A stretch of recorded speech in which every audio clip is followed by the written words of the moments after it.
Bapak Ibu kaum muslimin kaum muslimat, jamaah salat zuhur yang dimuliakan Allah. Di antara hadis yang diriwayatkan oleh Imam Abu Daud adalah tentang kebiasaan Nabi SAW ketika hendak melakukan suatu perjalanan. Seperti yang kita ketahui, Nabi SAW punya istri lebih dari satu orang.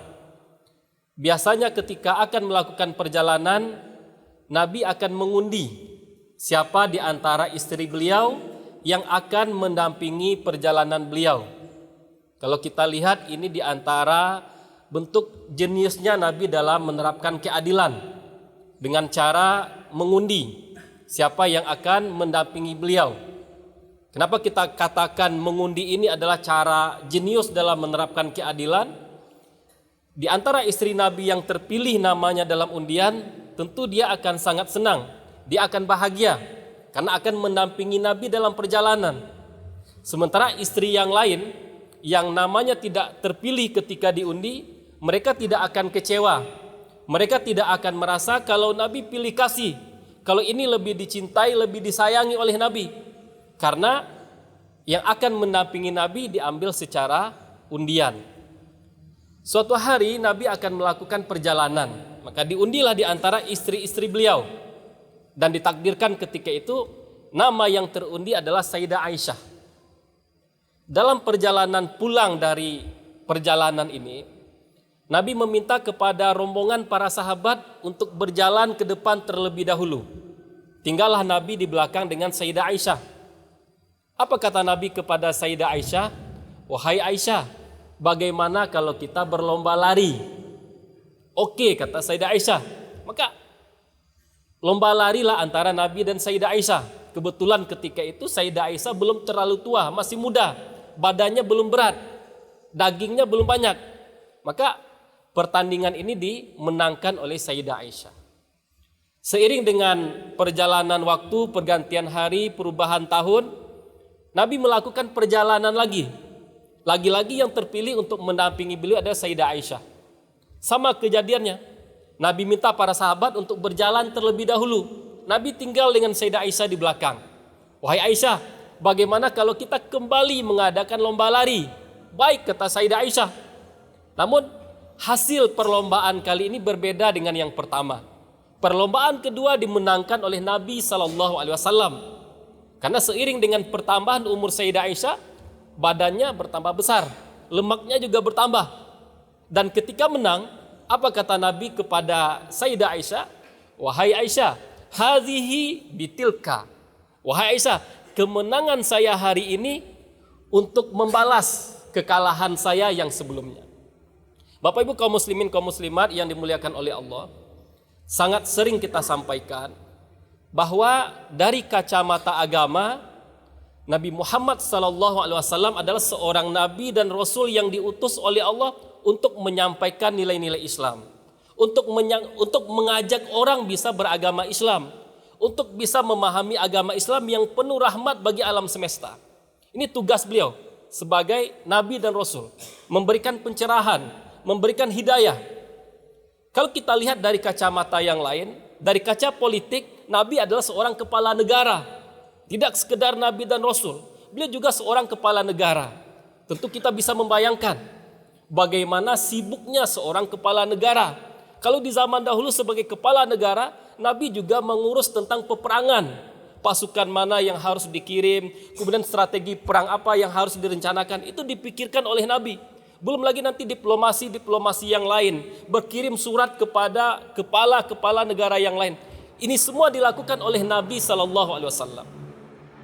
Namun yang membuat kita takjub dengan Nabi SAW, meskipun tugas beliau begitu bejibun, begitu banyak, itu tidak melupakan tugas beliau sebagai seorang suami. Beliau tidak lupa kalau beliau seorang suami. Beliau tidak lupa kalau beliau adalah seorang ayah dari anak-anaknya. Bahkan dari kisah ini kita lihat satu hal yang sangat menarik.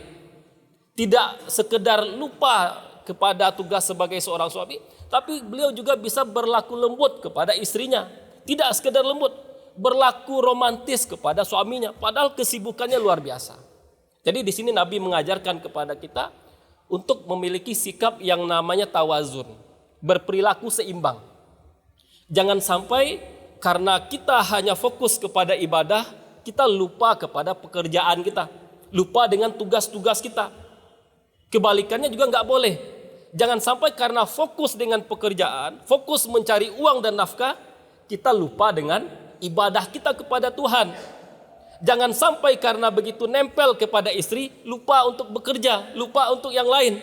Jangan sampai karena begitu cinta dengan pekerjaan, melalaikan tanggung jawab sebagai seorang suami. Ini pelajaran yang luar biasa diajarkan oleh Nabi SAW. Maka di antara masalah yang dihadapi oleh sebahagian orang, mudah-mudahan kita tidak menghadapi ini. Ketika fokus ke satu hal ini membuat dia lupa kepada segala-galanya. Kita kasih contoh yang paling sederhana. Ada orang yang berprofesi sebagai pedagang. Dari pagi sudah keluar rumah untuk urusan perdagangan. Beli ini, jual itu, transaksi ini, transaksi itu. Itu dilakukan semua di siang hari. Ketika sore hari atau malam hari pulang ke rumah, ternyata sesampai di rumah masih sibuk dengan urusan perdagangan. HP-nya nggak pernah berhenti. Nelpon ke sana, nelpon ke sini, ditelepon dari si anu, ditelepon di sini. Seperti itu. Di rumah masih melakukan urusan perdagangan. Jadinya apa? Istri tidak merasakan keberadaan suami. Anak-anak tidak merasakan keberadaan ayah. Padahal di rumah fungsinya adalah sebagai seorang suami, sebagai seorang ayah. Sebahagian suami kadang mereka merasa cukup memberikan uang kepada istri, cukup memberikan uang kepada anak. Namun perlu diingat, meskipun seorang istri perlu uang, kadang dia lebih butuh kepada perhatian dari suaminya, lebih butuh perhatian suami daripada uang. Sebahagian ayah juga seperti itu.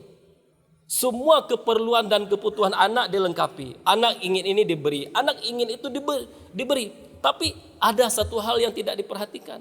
Tidak ada interaksi dengan anak-anak. Tidak ada waktu untuk berbicara dengan anak-anak. Kalau kondisinya seperti ini, di rumah anak-anak hanya akan menemukan seorang pemberi nafkah.